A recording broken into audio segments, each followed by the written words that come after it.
Terima kasih Yang Amat Berhormat Tambun. Kita tahu bahawa kejatuhan nilai ringgit memberi kesan kepada peningkatan kos harga komponen dan barangan, termasuk barangan makanan yang diimport dari luar negara.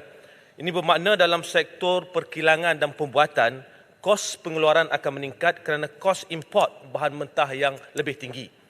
Dalam konteks kos sara hidup pula, kejatuhan ringgit menyebabkan kenaikan harga makanan dan barangan pengguna yang diimport atau yang mempunyai komponen import. Ini juga akan membebankan rakyat. Keadaan menjadi lebih sukar untuk rakyat apabila pada masa yang sama kerajaan mengambil pendekatan mengurangkan subsidi. Jadi gabungan kejatuhan ringgit, pengurangan subsidi serta situasi ekonomi semasa akan mencengkam kehidupan rakyat.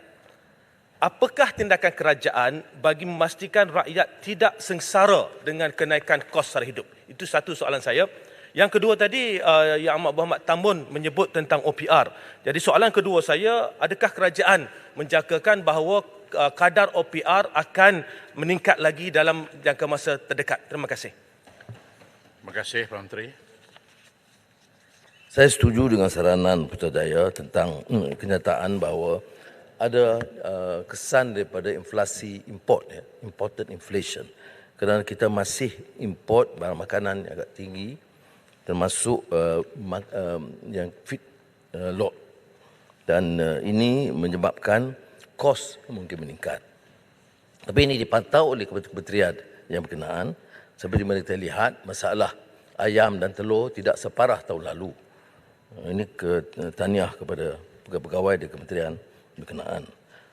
Cuma bila Yang Berhormat sebut tentang pengurangan subsidi, saya kurang faham di mana yang kurang. Yang kurangnya itu untuk orang kaya. Kita kurangkan subsidi elektrik tidak untuk rakyat, untuk orang yang maha kaya. Rumah-rumah besar yang kaya saja, yang atas 320. Jadi mengapa kita nak jadikan isu ni isu politik? Tidak dikurangkan bagi majoriti rakyat. 90% rakyat itu tidak terkesan kerana tidak dinaikkan kadar elektrik. Malah kadar elektrik untuk SME, untuk industri makanan tidak dinaikkan. Jadi kita nak jadi jago siapa ini? Kemudian macam subsidi haji, kita tak naikkan bagi rakyat. Yang dinaikkan itu untuk T20. Kamu dah kaya benar. Takkan tabung haji nak subsidize untuk pergi ke Mekah? Dan ini memang ada juga rungutan. Tapi saya tegas dalam hal itu.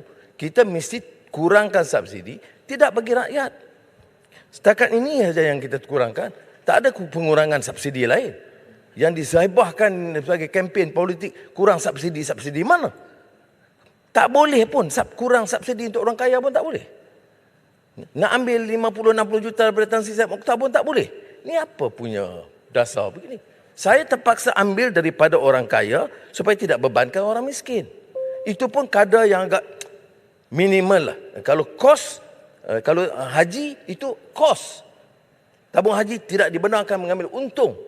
Cuma ambil kira kos haji.